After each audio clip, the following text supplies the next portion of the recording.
say save the best for last, so not flagging or gloating or anything, but, you know. So before I get started, I just want to tell a little bit about me and myself and kind of what I've done through high school. Personally, I've been a cheerleader for 3 years for F.E.D High School, and part of being a cheerleader is school spirit. It's really, it's like your main thing, is just to keep the spirit there, keep them going, keep them into the games. So there has been many before me, but I do my best to be my best. So I am a third generation from the school, so preserving this is just cool for me.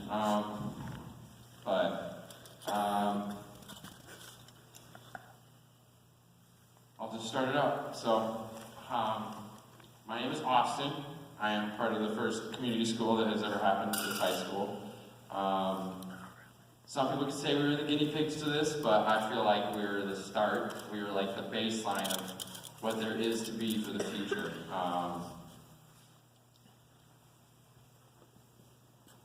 It's really interesting that I'm talking about the future and how people are going to look back on this, because I had a very fun job this last semester of working for Mr. Pennell in the yearbook room for preserving all the older editions of the flathead arrow here. So this right here, this is the oldest version, the oldest edition of the newspaper that we have right now. We had a man from Medford, Oregon, who drove like 13 hours, it's almost 800 miles, to deliver this to us, and just kind of see up here, because his dad had a collection of these, so we have these safely stored down in our little room. And it's very interesting, because it says on there, it says, covering all gossip and scandal in the entire school. So, I mean, political correctness today, that probably wouldn't fly.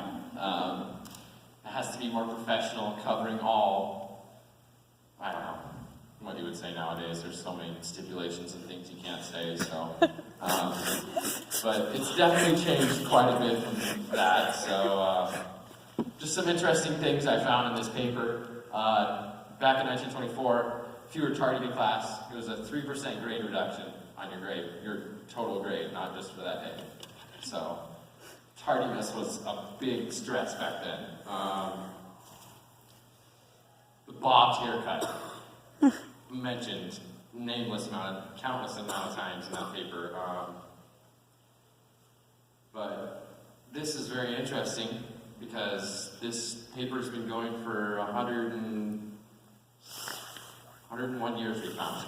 Last year was our 100-year anniversary of having the flathead arrow, and there's been a big article about it in the newspaper last year, but there's only been 117 years in this high school, so we kind of had a little bit of buffer space there in the beginning, but we've been here most of the ride, so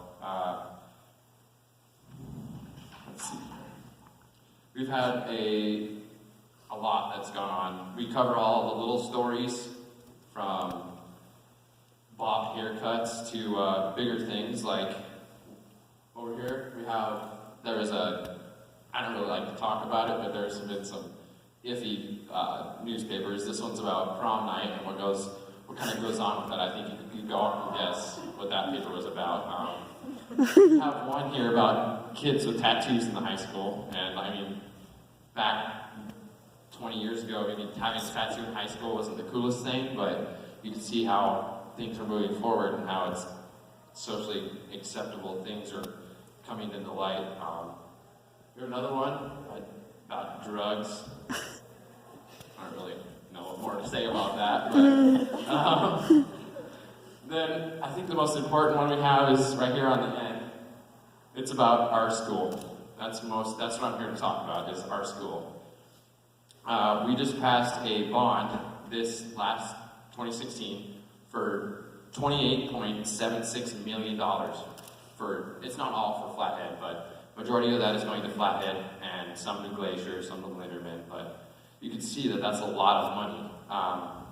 The school is very old, and there's some pieces that really just aren't suitable for teaching anymore, and we just got to move forward and have new things. So the newspaper has done a lot of additions, and this one over here on the end, they kind of go over some of the places in the high school that really some people have never seen, never heard of. I mean, it happens. I've seen it every couple of years in there. New students finding, oh, look at this new place. Well, we just did a paper on that 3 years ago, and the kids were doing the same thing.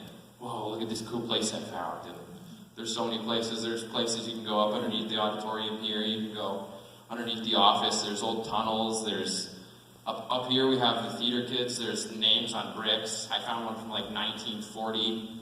They go up there. But with that bond, they're going to take down the half floors, the old gym, and the large lecture hall, which are all original to this high school when we moved here close to 100 years ago. 93 years ago we moved to this building. We've only ever been in 2 buildings for Flathead High School, so it's really cool that the newspaper takes the time to put all this down. I know the yearbook, like when people think they want to look back on high school, they'll go and they'll look at their yearbook, but that really only shows the people you were with and maybe a couple of cool questions that we ask. I think the yearbook is getting way cooler with all the senior surveys and stuff we're doing now. But unfortunately, I will be graduating this year, so I won't be able to see what it's like from the old school to the new school that they're going to build. So I'm going to have to come back and look at it. But I think the newspaper is going to do a very good job of covering everything that comes in new. It's good. We have all the old stuff, so if you want to really look back in the past and think about high school, I think the Flathead Arrow is your best bet. And what I've been doing for my internship with Mr. Hennel is I've been taking all those newspapers and putting them on the internet, so that way you don't have to come in and look at the newspaper if you don't want to, because digital is the way the world is headed. So I haven't put all these old ones on yet. I think I have a couple of years. I have from 2007 to almost 2010 right now. But it takes a lot of work to do that. These ones are on CDs, so it took me less time, but you have to take it off of the CD. It's in a PDF. You have to put it in Photoshop, change it into a JPEG, which is a normal picture for people that don't understand. A PDF is like a document. And then you have to, Mr. Hennel and I sat down and figured out, well, what would be a good screen size and resolution so that when you scan it in, the paper isn't blurry? How big of a monitor are we going to have, or how wide do we want the paper to be so that people, when they pull it up, they don't have to zoom their screen or adjust their screen, just kind of make it more convenient for the people. So there was a lot of collaboration between the two of us, and he's really just been a great teacher in helping me find all of this and showing me all these tricks that just, he's done so many times that it's just a cakewalk for him. But I just think there's 3 things I want to leave this auditorium and have all of you just think about. This school has been around for 117 years. We've gone from being the undefeated state champions to mildly mediocre, but I feel like we're coming back. So we have all these great coaches and everything. We were the greatest, and we're still the greatest, and I just feel like this community school and all of high school, every single year has a chance to leave a legacy. It can be either good or bad. Tradition. It's just, if you just think about it, tradition. Every single year, there has been a graduating class from this high school. 117 years of graduating classes. It just blows my mind. And integrity. This is one word that I sat down and I thought about words that just define Flathead High School and what we should be here.